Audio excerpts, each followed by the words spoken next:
ഹനോഫ് വിളിക്കുകയാണ് അതിലെ പോകുന്ന എല്ലാവരെയും ഒരു ഗ്ലാസ് കട്ടൻ ചായ കുടിക്കാൻ, ഒരു ബിസ്ക്കറ്റ് കഴിക്കാൻ.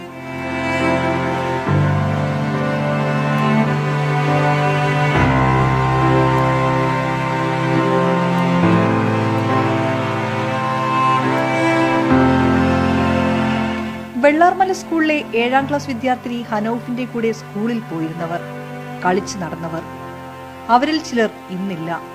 കുറച്ചു കൂട്ടുകാരികൾ ദുരിതാശ്വാസ ക്യാമ്പുകളിൽ. ഇപ്പൊ ആ സ്കൂളിന്റെ ഭാഗത്തേക്ക് പോയി നോക്കിയിരുന്നോ? ഇല്ല, അങ്ങോട്ട് പോയാൽ എനിക്ക് എന്തെങ്കിലും ആയി പോകും. അതുകൊണ്ടാ. കുറെ പേര് ആശുപത്രിയിലാണ്, പിന്നെ കുറച്ച് പേര് ക്യാമ്പിലൊക്കെ ആയിട്ടുള്ള. വിളിച്ചിരുന്നോ അവരൊക്കെ? 2-3